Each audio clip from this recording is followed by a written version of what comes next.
we want to call upon His Excellency, the President of the Republic of Kenya, who is also the Commander-in-Chief of all the armed forces. Mandera cannot be turned into a battleground for Somalia. We have no interest in Somalia.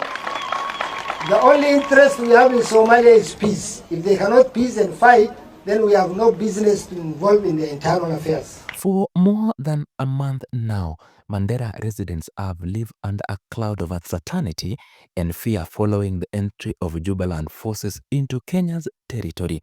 The troops drawn from Somalia's regional state of Jubaland crossed into the country and have pitched a camp at the border point 1 village, an area that stands and porous frontier between the two nations. What began as a clashes on the Somali side of the border in Beled Halo gradually spill into Mandera, leaving civilians in the unfavorable position of hosting heavily armed foreign soldiers on their farmland and within the neighborhoods. They have opened a camp in BP1. BP1 primary school is now closed. And there are people who want to do exam in the next 1 month. How do you close a public school and turn it into a military training camp? It is impossible. The mood in Mandera has been tense.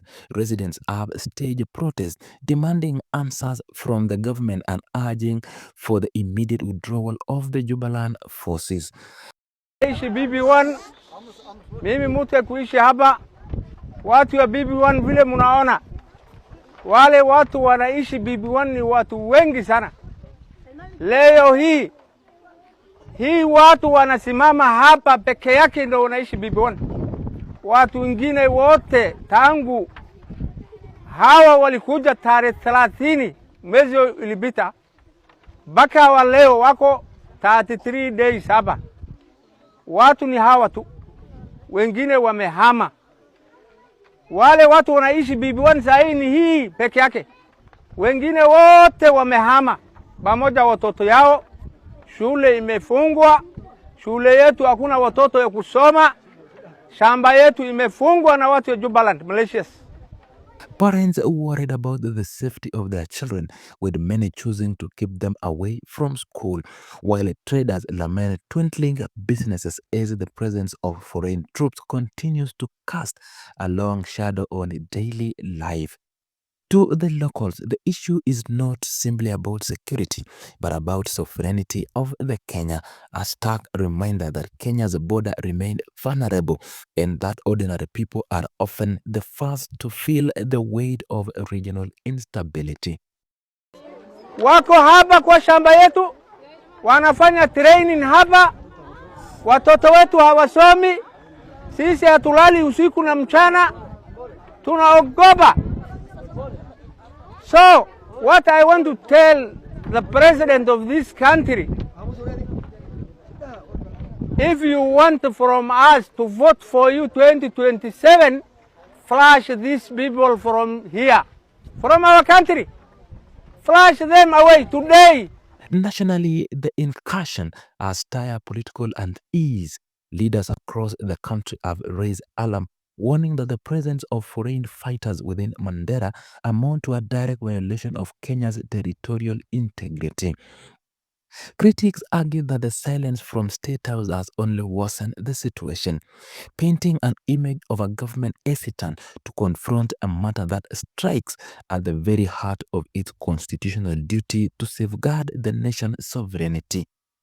Former Chief Justice David Maraga has called the incident a grave breach, while county leaders from Mandera and beyond have insisted that Nairobi must act swiftly to restore confidence among Kenyans. The government, however, has been courteous in its response. Cabinet Secretary for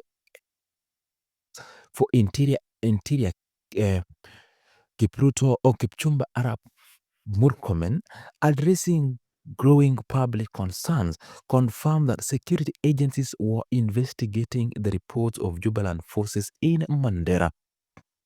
He insisted that the government had not sanctioned the presence of any foreign troops on Kenyan soil and assured citizens that any armed group found operating within the borders would be handled according to both the domestic law and international convention. At the same time, he cautioned political leaders against using the matter to gain mileage, arguing that the national security should not be trivialized. Despite this reassurance, question lingers.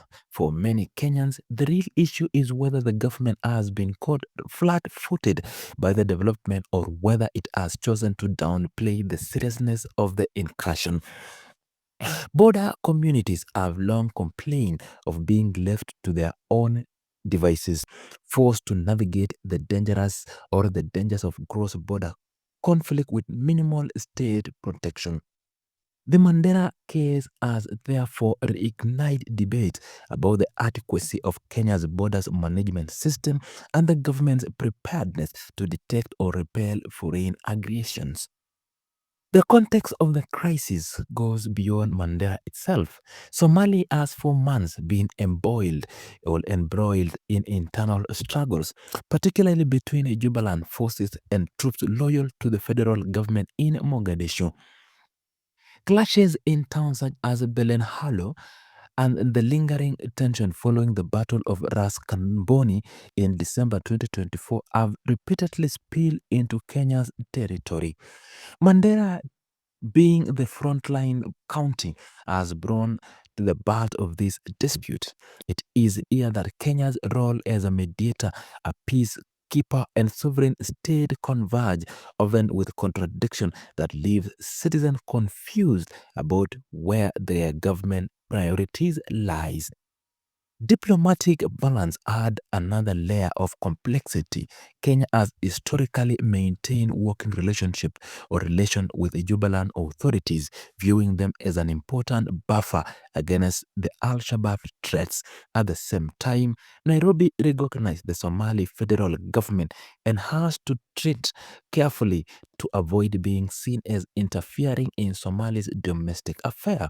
The presence of Jubaland forces in Mandera exposes the fragility of this delicate dance as it raises doubts over whether Nairobi can simultaneously uphold sovereignty and sustain regional diplomacy. For the residents of Mandera, though such geopolitical considerations are abstractionally, what matters most to them is safety, stability, and assurance that the Kenyan state stands firm with its people.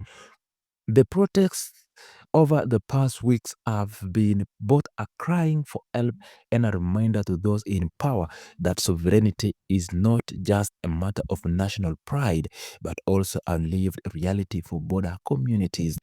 They are demanding a decisive stand from Nairobi, whether through negotiation that send the foreign forces back across the border or through feasible security deployment that reassures citizens that the government is in control.